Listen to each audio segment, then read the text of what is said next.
In today's video, I want to go over a story that's making the rounds right now that Sony is apparently giving out Astro Rescue Mission, a great PlayStation 4 exclusive, for free to some users. Several users across various websites are reporting this, so we'll go over that. Also, Ty the Tasmanian Tiger for Switch, his Kickstarter campaign has been funded. A PlayStation 4 and Xbox One stretch goal has been added. They are looking for a sizable amount of funding in $150,000, but maybe they can reach that. That is a stretch goal that's been added. We'll talk all about that. The Persona series has sold 10 million copies, and Atlas have officially announced that. And Ghostrunner, a brand new Cyberpunk game that I mentioned a couple days ago, has gotten some new Gamescom 2019 gameplay. It is looking fantastic, and we'll highlight that at the end of this video. First up, Sony is apparently giving out Astro Rescue Mission for free to some users. Several users across various websites, including Reddit, have reported that Sony Interactive Entertainment sent them a free copy of the critically acclaimed PlayStation VR game Astro Rescue Mission. A screenshot of an email shared by Reddit user XArmTheInsaneX reads, "A free game just for you, no catch, no strings, we're just giving you a free PlayStation VR game.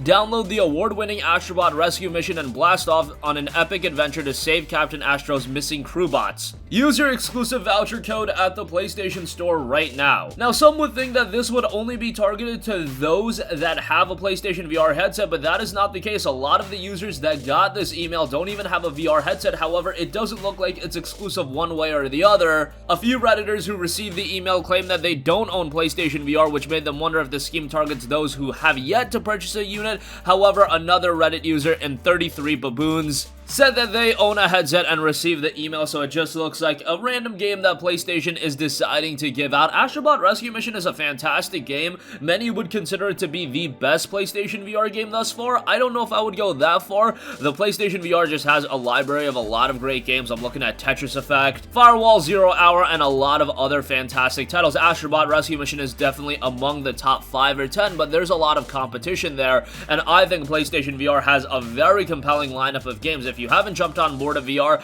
I don't know if now would be the best time, given that Sony is going to definitely release an upgraded headset on the PlayStation 5. However, we do know that this headset is going to carry on over to the PS5, and the next headset probably won't be out for a couple of years, given that the PS5 is releasing next year. You're not going to want to release the headset the same year as the console, so I would imagine the following year after the PS5's release, or even after that. So if you've yet to pick up this headset, you could get it pretty cheap at this point. Black Friday is right around the corner, and I would not be all too surprised if we see a lot of those bundles at $250 again, maybe even a little bit cheaper, given that this generation is winding down and you would want people to jump on board right now. However, for now, check your email. You might have a free copy of Astro Rescue Mission waiting for you. By the way, this game has like an 89 or a 90 on Metacritic. If you guys want to use that as a barometer for quality, that's something to note as well. But check your email. You might have a free copy waiting for you. Okay, moving on from that, the Kickstarter campaign to bring Ty the Tasmanian Tiger to Switch launched earlier this month, and it has been fully funded, and developer Chrome Studios has now added a $150,000 stretch goal to bring the game to PlayStation 4 and Xbox One as well.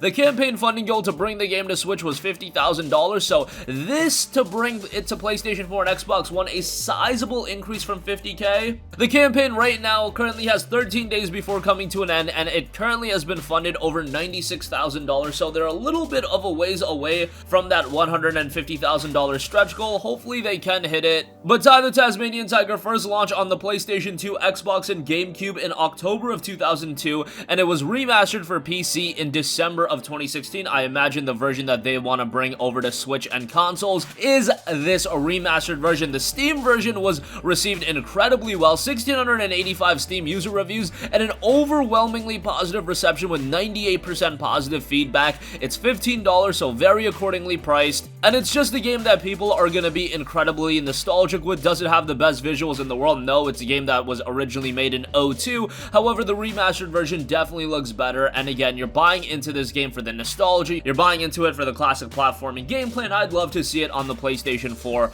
and Xbox One as well. Let's hope that they can hit that $150,000 stretch goal, but at this point, we do know that the game will be coming to a Nintendo Switch. It remains to be seen if they can hit that goal of $150K to bring it it to PlayStation 4 and Xbox One, but I think if it did come to the PlayStation 4 and Xbox One, it would do very well from a commercial standpoint when they were these relatively niche titles. However, some gamers are incredibly nostalgic with them. It seems like there's this clamoring of hype and anticipation surrounding them. I guess I'm getting that from the announcement of SpongeBob A Battle for Bikini Bottom Rehydrated from THQ Nordic. However, I just think these games can do relatively well, and it's not like it's a massive undertaking to actually bring them over to the PlayStation 4 and remaster these games or whatever the case may be, as opposed to, say, creating a brand new big budget title from the ground up. That's a big undertaking, that's a big investment. But again, like the Tasmanian Tiger, the fundamentals are already there. The remastered version has already been released on Steam. Yes, there's a little bit of groundwork and legwork to do, but for the most part, it's not that big of an issue comparatively speaking to creating a massive game from the ground up. So I'll keep you guys posted on whether or not it does hit that $150,000 stretch goal. Okay, moving on from that, since we're talking commercial numbers and games being big, how about this? The Persona series has sold 10 million copies, Atlus has officially announced. Developer Atlus announced today that their popular Persona series has now sailed past 10 million copies sold since it first debuted all the way back in 1996. Now, some of you guys might look at that number and think, okay, it's been 23 years and you've only sold 10 million copies. Well, Persona has always been a very niche franchise. I can see if you think it broke out of that niche market with the release of Persona 5, but even then, it's not like Persona 5 resonated with the entire mainstream gaming audience, but it definitely was bigger than the previous games. But Persona has always been a relatively smaller franchise. It's just that in the scope of JRPGs, it is bigger in that realm. Persona 5 was a tremendous game, and Persona as a franchise as a whole has been awesome, so it reaching 10 million copies sold is absolutely deserved, and obviously that number is only gonna heighten after the release of Persona 5 The Royal come early next year, later this year in Japan. This news isn't all too surprising given that they did report a series lifetime sales at 9.3 million last year. However, breaking past the 10 million copies sold and being around for as long as Persona has been, that is still a massive achievement.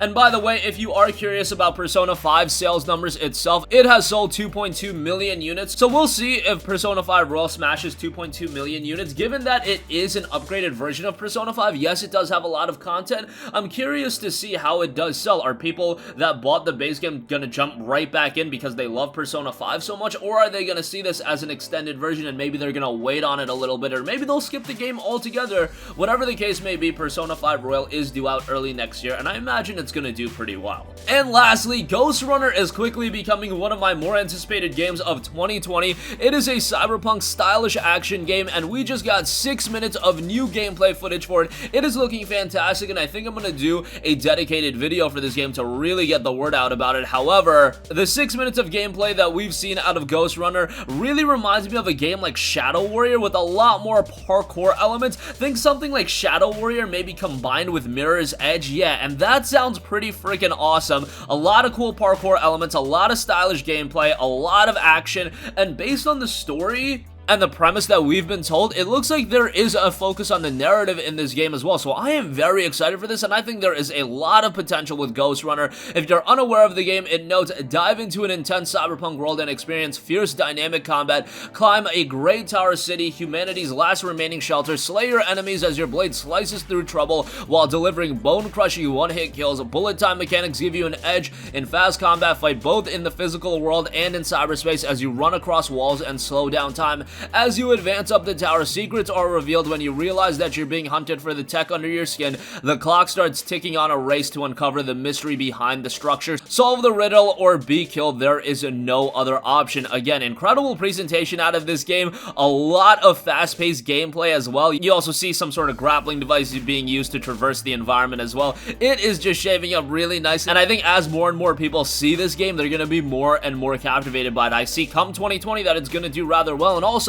with that cyberpunk setting, I've been hearkening back to this, but Cyberpunk 2020, one of the most anticipated games of 2020, and has really put a bigger light on the cyberpunk genre. I know that Cyberpunk 2020 isn't the first cyberpunk game, but I feel like it's a game that's going to make people and gamers want the setting to be utilized more in video games, and Ghostrunner following up on that in 2020, I think that could inherently just give it a little bit more excitement. Now, obviously, this is a much different game. This is not an RPG. It's a first-person cyberpunk action game, but nonetheless, looks very very captivating in its own right, and check out the gameplay for yourself. We'll leave a link in the description box below.